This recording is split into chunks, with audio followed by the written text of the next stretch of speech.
तत्कथामृतं तप्तजीवनं कविवेदितं कल्मषां श्रवणमङ्गलं श्रीमदाततं भुवि नवद्वीपे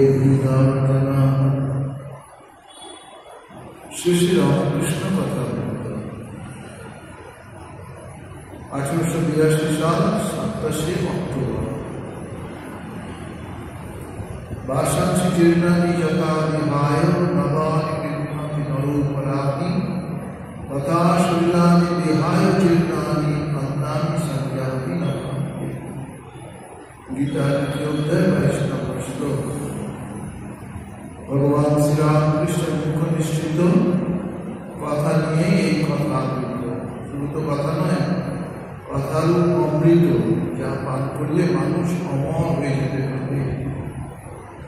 মানুষকে অন্ধকার থেকে আলোয় নিয়ে যাওয়া এই ভগবত বই। কত কত মানুষের সান্নিধ্যে ঠাকুর এসেছিলেন, আবার কত কত মানুষ ঠাকুরের সান্নিধ্যে এসেছিলেন। যারা এসেছিলেন সাধারণ মানুষ থেকে তারা অসাধারণ মানুষে পরিণত হয়েছে। এটাই ভগবানের বিশেষ কৃপা আশীর্বাদ। কত আলোচনা চলত ঠাকুরের সান্নিধ্যে এসে। কখনো ঠাকুর বলতেন, কখনো ভক্তেরা জিজ্ঞাসা করতেন, কখনো ঠাকুর গান করতেন, কখনো ভক্তেরা গান করতেন, কখনো ঠাকুর ভাবস্থ, কখনো সমাধি থেকে নেমে আবার পুনরায় সেই অমৃত কথা।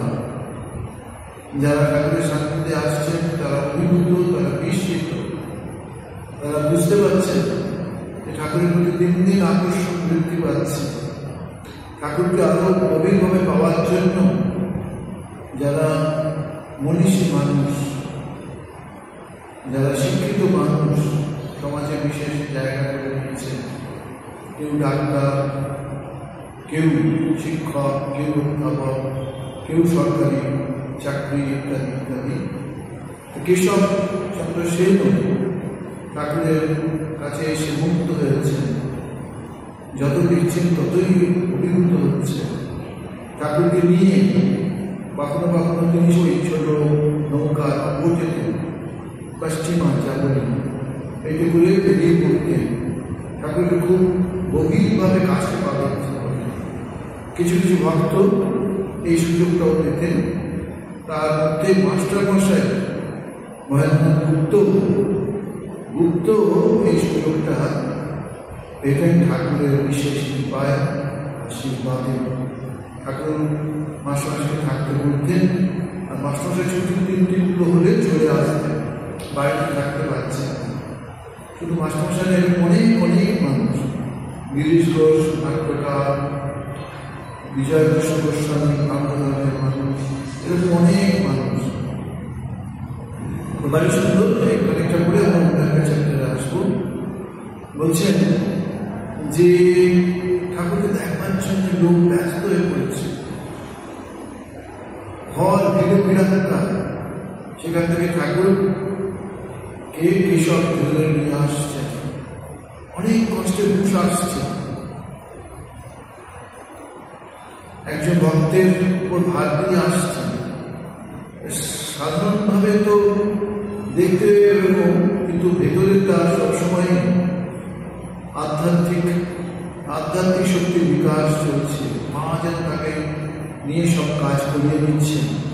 মা ছাড়া তার কোনো অস্তিত্বই নেই, এরকম তিনি বলেন।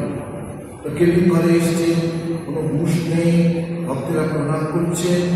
ঘরের মধ্যে টেবিল চেয়ার এগুলো আছে, ঠাকুরকে একটা চেয়ারে বসিয়েছেন। এসব আরেকটা বসলেন, বিজয় বসলেন। এরা সব অন্য ধর্মের, কিন্তু ঠিক ঠাকুরের কাছে এসে তাদের কাছে ধর্মটা যেন আরো প্রাণান্ত মনে হচ্ছে, জীবন্ত মনে হচ্ছে। আসলে ঠাকুর দেখার লোক তো, যত তিনি অনুভূতি মন্ত্রণায় দেখেছেন, সব ঘাট দেখেছেন, সব পথ দেখেছেন। তারপরে যখন কেউ আসতেন ঠাকুর তাদেরকে সেই সব কথা বলতেন অনুভূতি থেকে, তখন তাদের আরো আকর্ষণ আসত। তারা আরো ঠাকুরকে আরো গভীরভাবে পাওয়ার চেষ্টা করতেন। কেউ কেউ বলছেন যে চেয়ার কাছে মেঝেতে বসছে, কোনো কোনো লোকের স্থানতা দাঁড়িয়ে দেখছেন দূর থেকে। ঠাকুর সমাধিস্থ, কখনো বাহ্য শূন্য, কিন্তু সকলে এক দৃষ্টি দেখছেন। ঠাকুর কথা বলছেন। আজ এই বই শুধুমাত্র বাংলায় অনুদিত হয়েছে তা নয়, ভারতবর্ষের প্রায় সব ভাষাতেই অনুদিত হয়েছে। আর বিদেশেও ঠাকুরের এই বই অনুদিত হয়েছে। সেখানকার মানুষও ঠাকুরের কথা জানতে পারছে, বুঝতে পারছে যে এই মানুষটি সাধারণ মানুষের মতো নয়, মানুষের মধ্যে যেন তিনি আলাদা একটি মানুষ। বলছেন কখনো তিনি ভাগবতের কথা বলছেন, কখনো তিনি উপনিষদের কথা বলছেন, কখনো যোগের কথা বলছেন, কখনো রামায়ণের কথা, মহাভারতের কথা, কখনো চৈতন্য চরিতামৃতের কথা। এই সব যেন তার মধ্যে যখন তিনি সাধক ভজন করেন তখন সমস্ত অবতার পুরুষদের তার মধ্যে ঢুকে যাওয়া দেখা যায়। আবার এগুলো কালীর কথা, দুর্গার কথা, লক্ষ্মীর কথা, সব এই বই হচ্ছে কন্ডেন্স আধ্যাত্মিকতা, গভীর তত্ত্ব যেন ঠাকুর মুখ দিয়ে বেরিয়ে আসে। বলছেন বালিশা তার কোনটা দেহ দেহি, ঠাকুরকে বলতেছেন যে দেহ বিনশ্বর, থাকবে না। সত্যিই তো আমাদের শরীর তো আমরা দীর্ঘকাল রাখতে পারবো না। আমাদের যার জন্য কর্মফল সেইভাবে আমরা পৃথিবীতে এসেছি, আবার আমাদের এই শরীর চলে যাবে, তখন আবার নতুন শরীরের জন্য অপেক্ষা করতে হবে, যদি না আমার মুক্তি হয়। দেহের ভিতর তিনি থাকেন দেখি, তিনি অবিনাশ, তিনি অবিনাশ। এই যে শ্লোকটা বললেন ভাষা হচ্ছে যেই শরীর পুরনো হয়, আবার নতুন শরীর তাদের গ্রহণ করার জন্য পুরনো শরীরকে ত্যাগ করতে পারে। অতএব দেহের ফটোটা আপনাদের কি হইবে? দেহ অনেকগুলো জিনিস, কিন্তু আমরা তো বুঝতে পারি না, তাই আমরা এই দেহের প্রতি আমাদের গভীর মমত্ব থাকে। এর আদর করে কি হবে? বরং যে ভগবান অন্তর্যামী মানুষের হৃদয়ের মধ্যে বিরাজ করতেছেন তাহলে পূজা করা উচিত। ঠাকুর বুঝেছেন যে এই মানুষের শরীরটা মানুষের তো হতে পারে, কিন্তু মানুষ আর পাঁচজন থেকে তফাৎ।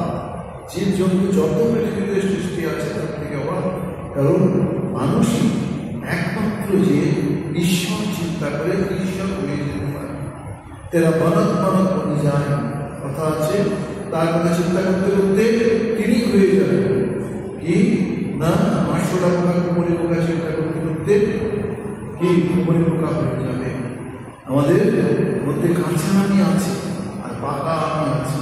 কাঁচা আমি আছে আমি, আমার বাড়ি, আমার গাড়ি, আমার শরীর, আমার টাকা, আমার সব। আর পাকা আমি হচ্ছে সব ভগবানই। এটা সহজে আসে না, তমগুণ রজগুণ সত্যগুণে এলেই তবে আসে।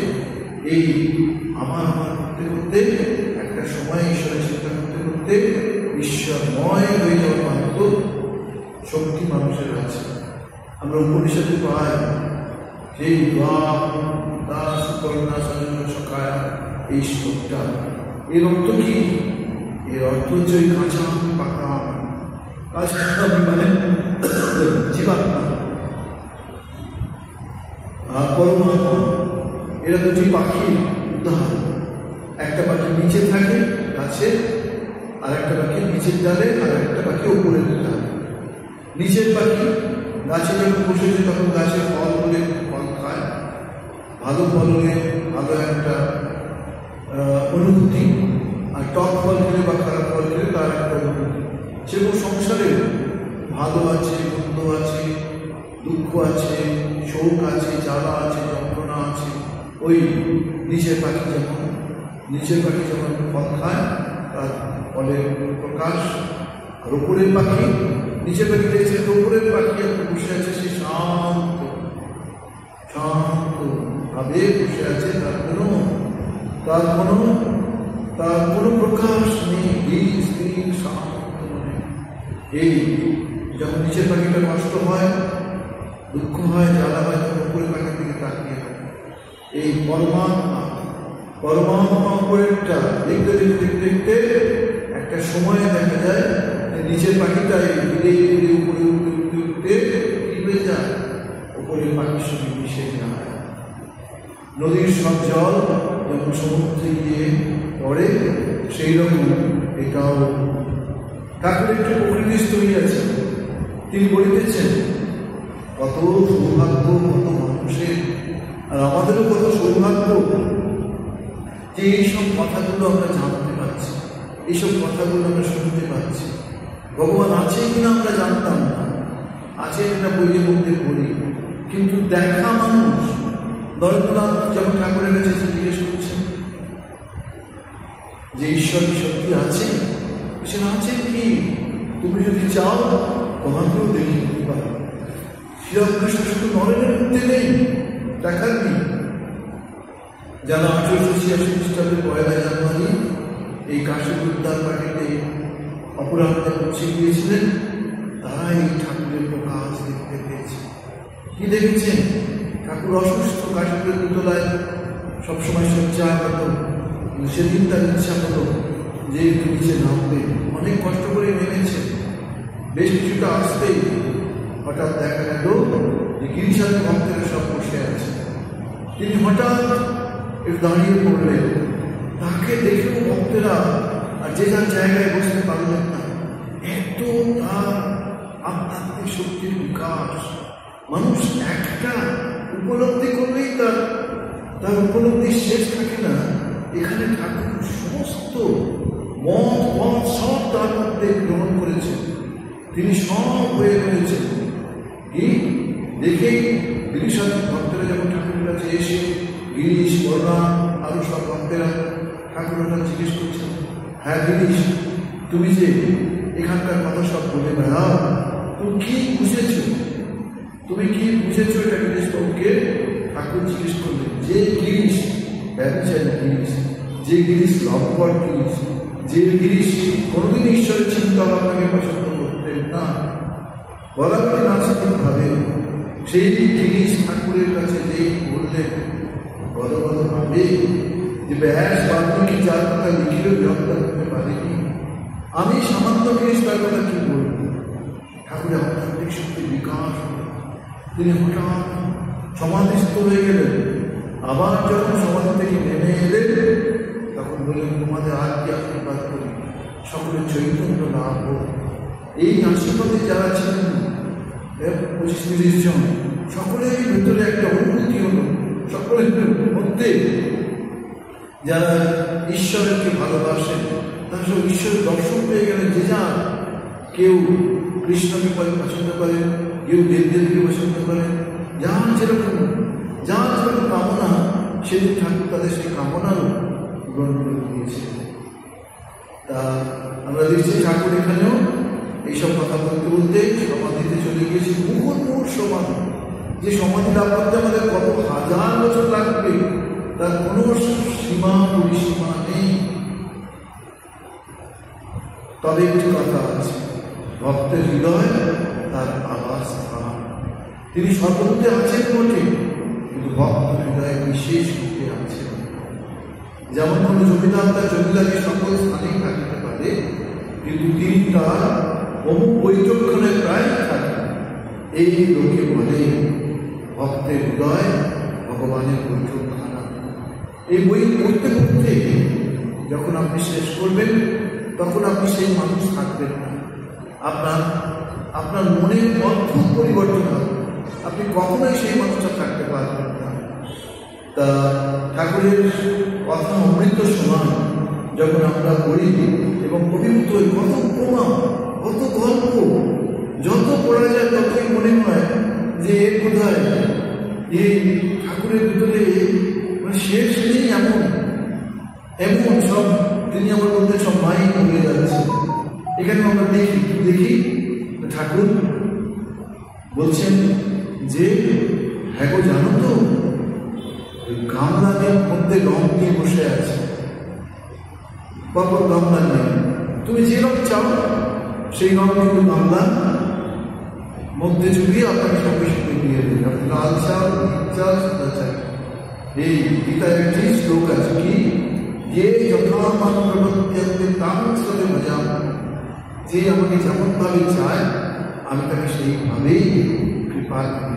হ্যাঁ, কেউ কেউ কেউ সালরাম শিলা পুজো করছে, কেউ শিবের পুজো করছে, কেউ কৃষ্ণের পুজো করছে, কেউ অন্যান্য ভাবে পুজো করছে, কিন্তু ভগবান সবকেই কৃপা করছে, যার যেরকম ভাব, রাম রূপে, কৃষ্ণ রূপে, চৈতন্য রূপে, কৃষ্ণ রূপে, ভক্তরা যার জানে।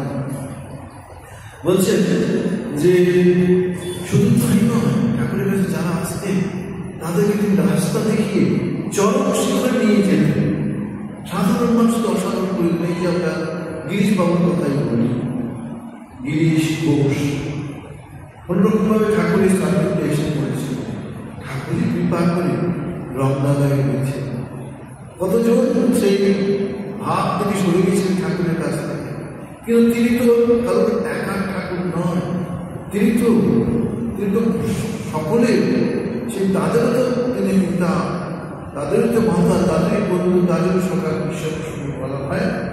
সেই গিরিশ ঠাকুরকে যেদিন প্রথম দেখলেন তিনি একেবারে অবাক হয়ে গেলেন। তিনি প্রণাম করছেন, আর তিনি প্রণাম করছেন, দেখা যাচ্ছে ঠাকুর তার আগেই প্রণাম করে ফেলছে, তার আগেই ঠাকুর প্রণাম করছে। বলছেন প্রণামেও আপনার সঙ্গে বেরিয়ে উঠলাম না, রাম রূপে অনুপ ধান নিয়ে তিনি যুদ্ধে জয় করেছেন, কৃষ্ণ মাংসী মাসি নিয়ে পৃথিবী জয় করেছেন, আর আপনি প্রণামস্ত পৃথিবী জয় করবেন। সত্যি তাই, ভগবান কি সত্যি আছে?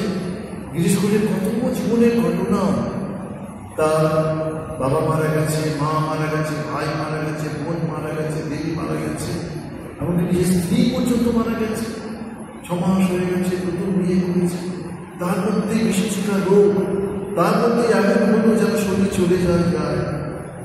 কিন্তু ভগবানের কৃপায় তিনি আবার শ্রীমায়ের দর্শন পেয়েছিলেন। তিনি জানতেন না এই মহিলাকে। কলকাতার মধ্যে তো শ্রীমা সবসময় ঘোমটা দিয়ে থাকতেন, তার ছবিও তখন সেইভাবে বেরোয়নি, আর বেরোয়নি কারণ ঠাকুর তখন তো ঠাকুরেরই প্রভাব। মা তখন দক্ষিণেশ্বরে ওই ছোট ঘরটায় গণপতি আবদ্ধ ছিলেন, মাকে দেখতেই পেতেন না মানুষ। আবার দেখি কালীপদ ঘোষ, সেই কালীপদ ঘোষ যার স্ত্রী একদিন ঠাকুরের কাছে অজান্তে এসে হাজির হয়ে শুনেছিলেন কোনো একজন সাধক এখানে আছে, গেলে আমার জীবনের কিছু সমস্যার সমাধান হতে পারে। তার স্বামী ওই রকম বাড়িতে আসেন না, নানারকম নেশা ভাগ্যস্ত, জীবনের কোনো ঠিকঠাক নেই। সেই মহিলা ঠাকুরের কাছে আসার পর ঠাকুর হঠাৎ বললেন, ওগো এখানে কিছু নেই, দেবো যাও, তুমি যাও ওই মহাপদে মেয়ে মানুষ আছে তার সাথে গিয়ে এই পথ দিয়ে গিয়ে দেখা করো। ঠাকুরের সব পছন্দ করতেন টুকটাক করাটা, কিন্তু শ্রীমার কাছে যাওয়াতে শ্রীমা সবসময় বলছেন, সে কি করবো, তোমাকে ওখানকার ওই মানুষটি বলেছেন তো ঠিকই তুমি গিয়েছি, তা মা আরেকবার যাও গিয়ে ভালো। ঠাকুর আবার তাকে বলেছেন, এই আবার তোমাকে বলল, তুমি বুঝে গেলে, যাও যাও যাও তাকে ভালো করে ধরো। এইভাবে তিনি মাকেও প্রকাশ করেছিলেন। তিনি বলতেন, যা কিছু দায় দায়িত্ব সব আমার, তুমি কিছু করবে না। সেখানে আমরা কি দেখি? মায়ের শক্তি প্রকাশ দেখি। মা একটা বেলপাতা দিলেন মহিলাকে, বললেন, তুমি কিছু চিন্তা করো না মা, সব ঠিক হয়ে যাবে। দেখা গেল সেই মায়ের শক্তিতে আবার ঠাকুর যখন সেই ভদ্রকে বিদায় দিচ্ছেন, কালীপদ ঘোষকে, এই সরকার স্ত্রীকে, অত কিছু চিন্তা করো না, সব ঠিক হয়ে যাবে। ধীরে ধীরে কালীপদ ঘোষ ঠাকুরের সান্নিধ্যে আসে, যত সান্নিধ্যে আসে তত তার মধ্যে সেই পূর্ণ সঞ্চার হয়, তার মধ্যে গভীর আধ্যাত্মিকতা শক্তি চলে আসে। কত বড় একটা পাওয়ার ঠাকুর, তার সান্নিধ্যে কেউ গেলে সে কি আর মানুষ থাকতে পারে? সে তো দেবতা হয়ে যায়। পরস্পরের ছোঁয়ায় কেউ কখনো সোনা না হয়ে কিছু হতে পারে? এই প্রভাবে এর একটা প্রভাব থাকেই। প্রভাব থাকে, তাই তো আমরা দেখছি আজকে আমরা দেশ বিদেশে ভগবানের চিন্তা মানুষ করছে। শ্রীরামকৃষ্ণ শুধুমাত্র বাঙালিদের মধ্যেই নয়, তিনি এখন সর্বভারতীয় নয়, তিনি এখন সারা পৃথিবীর সারা পৃথিবীর একজন মানব, মহামানব হয়ে দাঁড়িয়েছেন। আমরা দেখি যে সুরেন্দ্রনাথ এও একটি কোম্পানিতে কাজ করতেন। আর কি ঈশ্বরের কোনোদিনই পছন্দ হতো না তার সান্নিধ্যে বা তাদের বাড়ির কাছাকাছি থাকতেন রামচন্দ্র দত্ত মহাশয়। তিনি ঠাকুরের সান্নিধ্যে এসে তার শোককে তিনি প্রশস্ত করতে পেরেছিলেন। তার ওটা মারা যাওয়ার ফলে তিনি একেবারেই ভেঙে পড়েছিলেন। এই অশান্ত প্রাণে শান্তি দেওয়ার জন্যই ভগবানের আবির্ভাব। অশান্ত প্রাণ জলে পুড়ে মরছে, সেই তাকেই তিনি শান্তি দিতে পারেন, একমাত্র জুড়াবার জায়গা হচ্ছে এই ভগবানের কাছেই জুড়ানো যায়। বাইরে গীতায় বলছে অনিত্যম অসতম লোকম ইমাম প্রাপ্য বিবশ, অনিত্যম অসতম লোকম ইমাম প্রাপ্য। এই জগৎ অনিত্য, এখানে তুমি শান্তি পাবেন, আনন্দ পাবেন, একমাত্র শান্তি। সব কিছুই আছে ভগবানের চরণে। তাই তো ঠাকুর বলছে যে যার চিন্তা করে সে তার ভাবনা পায়। ঠাকুরের চিন্তা করলে কি করবেন তিনি? ভগবানের যে শক্তি সেটা তিনি দান করে। ভগবানের শক্তি কি? শ্রী যশ ঐশ্বর্য জ্ঞান শক্তি বিবেক বৈরাগ্য ত্যাগ সব, এই সব তিনি ভক্তকে দান করবেন যে তার চিন্তা করবেন। সুরেন্দ্রনাথের জীবনে হয়েছে তিনি ঠাকুরের কাছে ওই রামবাবু পাঠিয়েছেন, এসেছেন, প্রণামও করতে পারলেন না। তখন এরকম ভাব ছিল। আর কি বলেছিলেন? যদি তোমার দক্ষিণেশ্বরের বাবাজি কিছু অন্যান্য কথা বলে তাহলে কি তাকে দুগালে করে থাপ্পড় দিয়ে আসো। আর বলছে যখন ফিরে যাচ্ছে ঠাকুরের কাছ থেকে, বাবা আমি নিজেই থাপ্পড় পেয়ে গেলাম। ব্যাপারটা কি? নিজের ইচ্ছাতেই যা কিছু করতেন। ঠাকুর আর 5টা কথা বলতে বানর ছানা আর বিড়াল ছানার কথা বললেন। বানর ছানা হচ্ছে জ্ঞান মার্গে, আর বিড়াল ছানা হচ্ছে ভক্তি মার্গে। বানর ছানা মাকে ধরে থাকে, আর বিড়াল ছানা কি মা তাকে ধরে থাকে সব সময়, তার ভালো মন্দ মা সব। সেই জন্য তিনি বলেছেন যে আমাদের ভার যদি আমরা মাকে দিয়ে দিই তাহলে তো আমাদের কোনো সমস্যা থাকে না। মা আমাকে সবসময় দেখছে। বিড়াল ছানাকে বিশালের ওপরেও রাখছেন, আবার এখানেও রাখছেন, ওখানেও রাখছেন। এই কথাটিতে চেতনা এসে যায় কার?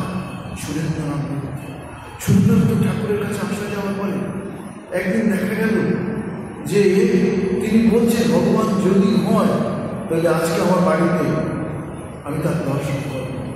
ঠাকুর চলে এসেছিলেন তার বাড়িতে। তিনি বাড়িতে এরকম একটা মানুষ বাড়িতে ঠাকুরকে আনতেন, বাড়িতে ঠাকুরকে এনে লোকজনকে বলতেন আসতে, তার প্রভাবে লোকজনে চলে আসতেন। ধীরে ধীরে ঠাকুর কেমনভাবে তাকে তৈরি করেছেন। গরমের সময় এরকম একটা সময়ে ঠাকুর তার বাড়িতে এসেছেন, দোতলায় উঠেছেন, আর ভগবত কথা হচ্ছে। হঠাৎ করে তিনি যেহেতু অনেক টাকা পয়সা রোজগার করতেন, তিনি একটি মালা, সুন্দর মালা, গোড়ের মালা ঠাকুরের গলায় দিয়েছিলেন। তারপরে ঠাকুর ওই গলের মালাটা খুলে নিচে রেখে দেয়। আর এটা ওর কাছে খুব প্রেস্টিজের ব্যাপার হয়ে দাঁড়িয়েছিল। আমি এত টাকা খরচা করে এমন সুন্দর একটা মালা আপনাকে পরালাম, উনি সেই মালার কোনো বদল দিলেন না, নিচে রেখে দিলেন। এতটা অপমান, এতটা। ওর 8 দেশের ব্রাহ্মণ কি বুঝবে এসব মালা? তারপর নিজেই চিন্তা করছে, না আমি এটা ভুল করছি।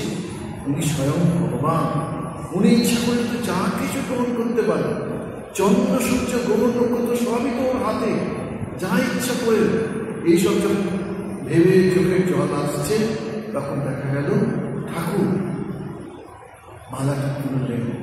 ঠাকুর হাতে নিলেন। আর সে অপূর্ব নৃত্য, ভগবানের নৃত্য, সে কৃষ্ণের নৃত্য বলতে পারি, আবার রাধার নৃত্য বলতে পারি, আবার কি রাম, ছোট রামের নৃত্য বলতে পারি। অদ্ভুত নৃত্য করতে করতে তিনি শেষে ওই গাধাটি মালায় করে দিলেন। তারপরে যে ছেলে খেলে উঠেছে, বুঝতে পেরেছে, তাকে আবার কাছে নিয়ে আসে। এইভাবে ধীরে ধীরে তাদেরকে কি তুলেছেন।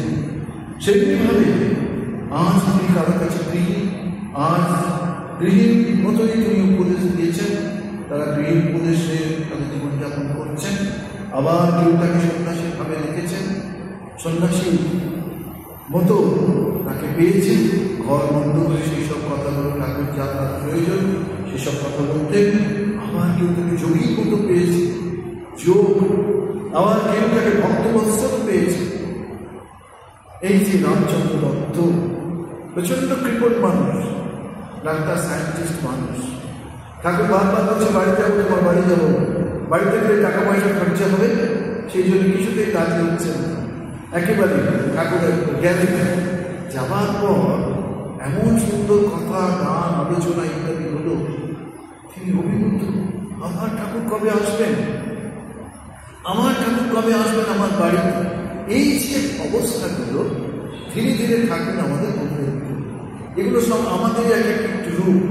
সেই সব রূপ থেকে ঠাকুর আমাদের এগিয়ে নিয়ে গিয়েছে। ভক্তবৎসল তুমি, তিনি সন্ন্যাসীরা বেরিয়ে যেতে চাইছেন, আরো পথের সম্মান চাইছেন।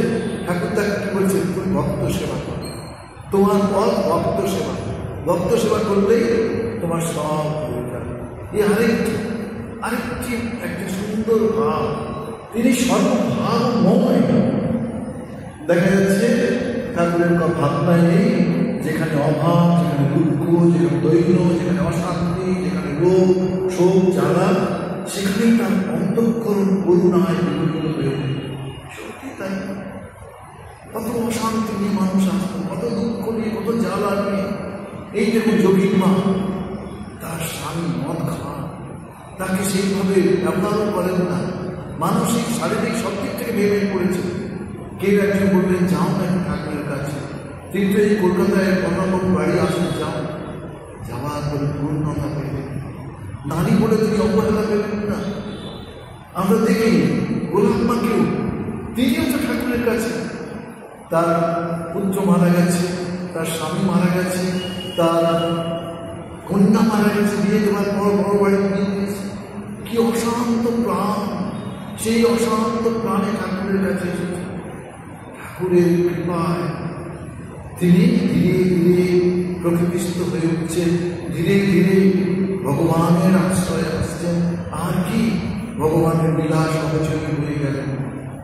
আমরা দেখি যে তার দৈনন্দিন জীবনযাপনের দ্বারা ভক্তেরা উপকৃত হতেন। মহাপুরুষ বলছেন অন্যের উত্তরে, কেউ বলছেন আপনারা ঠাকুরের কাছে গিয়ে খুব জপ ধ্যান করে আনন্দ পেতেন না। বলছেন জপ ধ্যান কি বলছো, তার সান্নিধ্যে গেলেই বড় আনন্দ। যখন ব্রাহ্ম মুহূর্তে ওইরকম সময় ঠাকুর আমাদের তুলে দিয়ে গান ধরতেন, সেই গানের কলিতে, গানের শব্দেতে, গানের পরিবেশনায় আমাদের মন কোথায় উঠে যেত।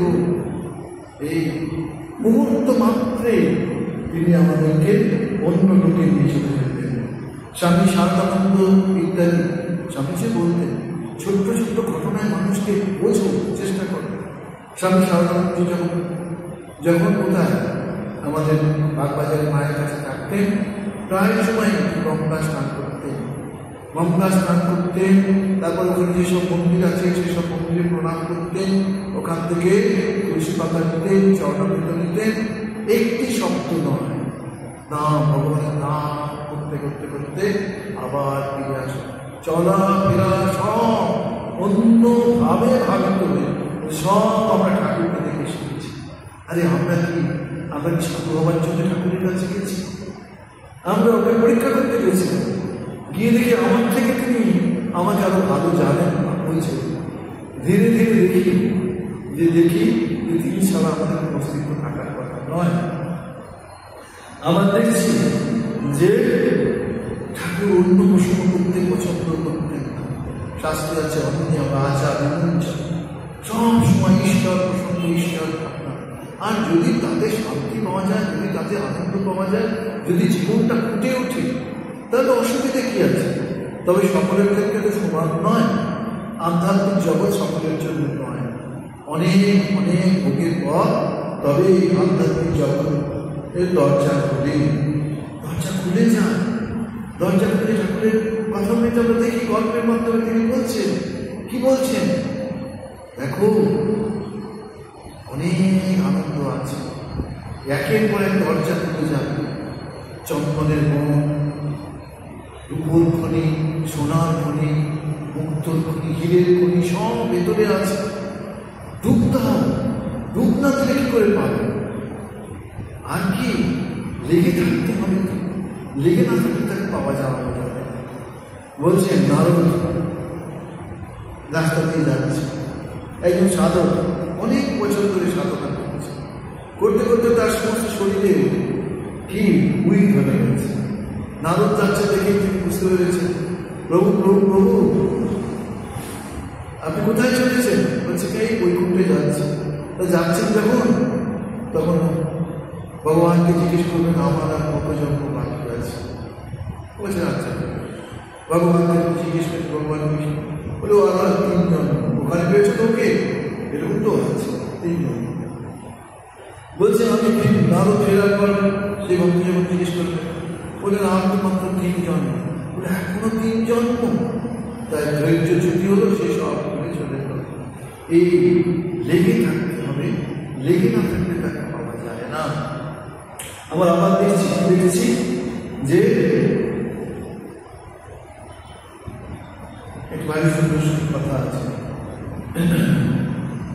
নিত্য উৎসব হবে বিদেশম নিত্য নিত্য মঙ্গল, এইসব মঙ্গলায়। যা হৃদয়ে ভগবান আছে সেখানে নিত্যশ্রী, নিত্য মঙ্গল, নিত্য উৎসব লেগেই আছে। ভগবান এত করুণাময়, এত তার ভালোবাসা যে ভক্ত যদি 1 পা এগিয়ে আসে, ভগবান 10 পা এগিয়ে সেটাকে সাহায্যের জন্য বেরিয়ে আসেন। ঠাকুর বলছেন যে ভগবানের, কেউ ভক্ত জিজ্ঞেস করেছে ভগবানের কৃপা আমাদের হবে না, তখন ভগবানের কৃপা বইছে। শুধু নৌকায় পাল তুলে দিতে হবে, পাল তুলে অর্থাৎ নিজের ইচ্ছাটাকে একটু লাগিয়ে দিতে হবে, তাহলেই তোমার। আবার তাকে জিজ্ঞাসা করছেন আমাদের উপায় কি? ওই সত্যি আমরা দেখি 2 বছর 1 বছর এরকম ঠাকুরের কাছে তারা ছিলেন, তাদের সমস্ত জীবনটা বলতে গেল। বুঝে ভোর হলেই ঠাকুর বলতে নেই বললাম কীর্তন করা, ওই কীর্তন থেকে কি সব পাপ পুরুষ চলে যায় ভগবানের নামে। এই তবে সবটাই কি মন দিয়ে করতে হবে, অন্তর দিয়ে করতে হবে। ঠাকুর চাইতেন কি বলতেন, মাঝে মাঝে একটু নির্জন বাস করো, মাঝে মাঝে সাধু সঙ্গ করো, নির্জন বাস করো, তার নাম গুণগান করো। আর কি সদা সব বিচারটা রাখতে হবে। এই বিচারের ফলে মানুষের উন্নত হয়। ভাষা হলে হবে না, আন্তরিক হতে হবে। ঠাকুরের কথা যত ভাবা যায় ততই মনে শান্তি হয়। ঠাকুরকে ধরলে কি হবে? ভগবানের নামেতে আমাদের মনটা উচিত। মন উচিত না ওঠে না কেন? তার কারণ হচ্ছে কাম, লোভ, মোহ, মদ, মাৎসর্য আমাদের মনকে কি ওই কলুঙ্গতে উঠতে দেয় না। মেজির ল্যাবেতে পাথর ফেলে দেওয়া আছে, ইট ফেলে দেওয়া আছে, সে অনেকবার চেষ্টা করছে উপরে এটি উঠে, কিন্তু উঠতে পারছে না। তার কারণই হচ্ছে এইগুলো, যে এইগুলো কমে যাবে ওইদিকে কোনো শব্দ গুণ আসবে। লজ্জা, বিনয়, সদাচার, লোককল্যাণ, স্নেহা, কর্তব্যপরায়ণতা, এইসব যে গুণগুলো, সেবা, দয়া, ক্ষমা, এই সব গুণগুলো আসবে। আধ্যাত্মিক জীবনটা কিছু নয়, সংগ্রাম চাই। আমাদের একজন মহারাজজি আমেরিকায় যাবে, তিনি মহাপুরুষ মহারাজ প্রেসিডেন্ট, তার ঘরে এসেছেন, বলছে মহারাজজি আশীর্বাদ। কি তারা উনি বা আমাদের রাজা মহারাজ সুন্দরমানজিরা এক কথাই বলতেন, স্ট্রাগল স্ট্রাগল স্ট্রাগল। যেখানে নিজেকে স্ট্রাগল করো, নিজেকে স্ট্রাগল করলেই তুমি এগিয়ে যেতে পারো। ঠাকুরের কি ভাব, কত মানুষ তাকে কত ভাবে পেয়েছে। ভাবি রসিক ম্যাথরের কথা, রসিক ম্যাথর সামান্য একটা ম্যাথর, সে দক্ষিণেশ্বরের এইরকম সব এইসব বাথরুম টাথরুম পরিষ্কার করে, রাস্তা রাস্তা পরিষ্কার করে, কিন্তু ঠাকুরকে দেখে। ঠাকুরের কাছে কত ভক্ত আসে। এদের মাকে গিয়ে ধরলেন, মা বলে বাবা আমি কি করি, তুমি একান্তে তাকে ধরো না, দেখো না তুমি তো কত মানুষকে কৃপা করো। এই মায়ের কথাতে তুমি একদিন ঠাকুরকে একান্তে ওই এই পঞ্চমী তলায় করলেন। আর শুধু ধরা তো নয়, তিনি প্রণাম করছেন, তার চোখ দিয়ে টস টস করে জল করছেন। কি হলে কি হলো তো বলছেন, ঠাকুর আমার কৃপা ওটা তোর আবার কৃপা লাগবে, হয়ে যাবে হয়ে যাবে। আমরা দেখি কি তিনি তাকে বলেছিলেন, যতদিন বেঁচে থাকিস এই রাস্তাটা ভালো করে পরিষ্কার করিস। এই এই দেখা গেল মায়ের কাছে থাকতে, মায়ের দরজায় থাকতে, গরু কামাবে কুত্তা কামাবে, এই গুরুদুয়ারে করে থাকো। এই করতে করতেই দেখা গেল কি, যখন তার শরীর চলে যাওয়ার সময় এলো, তার আগের দিন তিনি তার স্ত্রীকে বললেন, ওগো আমার যে সময় হয়ে গেছে কাল আমাকে বিদায় নিতে হবে, সবাইকে খবর দিয়ে দাও। দেখা গেল যে সকাল 9টায় তিনি বললেন আমাকে তুলসীতলায় নিয়ে চল। তাকে নিয়ে গেল, হাতে মালা দিয়ে দেওয়া হলো। তিনি বললেন ওই দেখো ঠাকুর এসেছে, আর সব এসেছে। এই সব করতে করতে শরীর ত্যাগ করবে।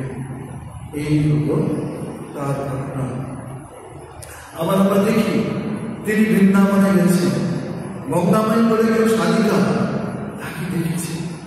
ঠাকুরকে দেখে বললে রাধিকা অবতার হবে, ঠাকুর এসেছেন এবার পৃথিবীতে। ঠাকুরকে ছাড়েন না কিছুতে। সেটি মায়ের করে কর্তব্য কর্ম এগুলো করতে হবে, সেই জন্য বিদায় করলেন, মামা এরকম করে থাকতে তোমাকে ওনাকে কে দেখবে, চলো চলো দিলেন। সেইভাবে মায়ের কাছে কর্তব্য, শরীর যাচ্ছে, মায়ের জন্য চরণ ধরে গঙ্গা নামিয়ে নিয়ে আসছে তাকে। কেঁদে কেঁদে বলছেন, কে গো মা তুমি, আমাকে আমাকে গর্বে ধারণ করেছিলেন। তিনি বলতেন আমি ছাঁচ করে গেলাম, এই ছাঁচে ফেলে তোলা তোদের জীবনটা করে নেই। এই আর তিনি বলতেন যত একটু দেখবি ম্যাথরের মধ্যে, মুচির মধ্যে, ব্রাহ্মণের মধ্যে, যে তোর মধ্যে আমরা অবাক হয়ে যাই। যেভাবে তিনি নরেন্দ্রনাথকে নিচে নামিয়ে আনলেন, নতুন পথের সন্ধান দিলেন। কি বহুরূপে সম্পর্কে তোলার চারিপাতা তুলেছে ঈশ্বর, জীবে প্রেম করে যে ঈশ্বর সেই প্রেম সরেছে ঈশ্বর। সত্যিই তাই। নরেনকে জিজ্ঞেস করলেন, নরেন না থাকলে আমরা ঠাকুরকে এই কথা কি পেতাম, জানি না। শুধু আমরা দেখি নরেনকে জিজ্ঞেস করছেন, নরেন তুই কি চাস, তুই কি আর চাই? সমাধিতে ঢুকে থাকতে চাই। দিচ্ছি তোর লজ্জা করে না, তুই কোথায় একটা বটবৃক্ষের মতো হবি, তোর ছায়া হাজারে হাজারে মানুষ এসে আশ্রয় পাবে, তুই নিজের কথা ভাবছিস, তুই এতহীন। ব্যাস, নরেন্দ্রের ভিতর থেকে সেই পর্দা সরে গেল। একটা মানুষের জন্যও যদি আমাকে নেমে আসতে পারে, আমি তাতেও নেমে আসবো। আমরা আবার ঠাকুরকে পাই, কি পাই? নরেন্দ্রের কথায় পাই। নরেন্দ্র কি বলেছিলেন, ভালোবাসার প্রতিমূর্তি হচ্ছে শ্রীরামকৃষ্ণ। এত ভালোবাসা আমরা জীবনে পাই না, কারোর কাছে পাইনি, বাবার কাছে পাইনি, মায়ের কাছে পাইনি, পিসিদের কাছে পাইনি, দিদিমার কাছে পাইনি, ঠাকুমার কাছে পাইনি। সারা পৃথিবী ঘুরেছে, পরে ঘুরেছে, কিন্তু এই তার কথা কিন্তু যথার্থটাই আমরা দেখি যে তিনি ভালোবাসা প্রতিমূর্তি স্বরূপ। তার মানে এত মানুষের প্রাণে জায়গায় স্থান পাওয়া এতে আমরা কতজনের মধ্যে কত ক্ষমতা দেখি, কিন্তু স্বামীজি বলতে নরেন্দ্র বলছেন কি, মাটি থেকে প্রতিমা তৈরি করতে হবে, কাদা তালগুলোকে নিয়ে একটা করে শেপ দিয়ে দিচ্ছেন এরকম। হ্যাঁ, আমরা হয়তো সেইভাবে পাই না। কি লোহাকে তিনি সোনা করতে পারতেন না, রোগীকে ভালো করতে পারতেন না, মামলা মকদ্দমা জড়িতে পারতেন না, ভবিষ্যৎ করিতে পারতেন না, কিন্তু তার কাছে এসে মানুষ সত্যি সত্যি জীবনের প্রকৃত স্বল্পকে উপলব্ধি করতে পারতেন। যে যেমন তাকে সেইভাবে তিনি পারতেন। স্বামীজির কথা যে বাবা শিব করতে গিয়ে ভালো করে দেব, ঠাকুরের কথা সেইভাবে বলতে পারতেন না, মুখটা যেন চেপে আসত। আর আমরা কি দেখি, তিনি বলতেন এক মুঠো ধুলো থেকে ভগবান কি করতে হবে, লক্ষ লক্ষ বিবেকানন্দ মুহূর্তে তৈরি করতে পারতেন। লক্ষ লক্ষ বিবেকানন্দ তিনি মুহূর্তে তৈরি করতে পারেন, এত ক্ষমতা ধর শ্রীরাম। এখন আমাদের উপায় ভগবানের স্মরণ নেওয়া, তার চিন্তা করা, তার ভাবনা করা, তাকে নিয়ে থাকা। তাকে নিয়ে থাকতে থাকতে আমরা তার কৃপায় কি তার শক্তিমান হয়ে যাব। তার চিন্তায় আমরা আমাদের জীবনের পথের সন্ধান পেয়ে যাব, যেটা স্বামীজি করছেন। নমো নমো প্রভু বাক্যমনাপিত গুণবচন এই কান্তা জ্যোতির জ্যোতি উজ্জ্বল কন্দন তুমি। এই সকল অজ্ঞান অন্ধকার তাকে চিন্তা করলে সব গিয়ে আর হৃদয় আলোয় আলোকিত হয়ে যায়, সব অপনাশ হয়ে যায়, সব অপূর্ণতা চলে যায়। তো আমাদের ঠাকুর কৃপা করে সেইভাবে এগিয়ে নিয়ে আমাদের জীবনের পূর্ণতা দিই, যাতে আমাদের জীবনটা নষ্ট না হয়, আমরা একটা ভালো কাজে ভালো চিন্তার মধ্যে দিয়ে এগিয়ে যেতে পারি। আজ এই পর্যন্ত ঠাকুর পাশানের চরণে আবার অনুমোদন করে আপনাদের শুভেচ্ছা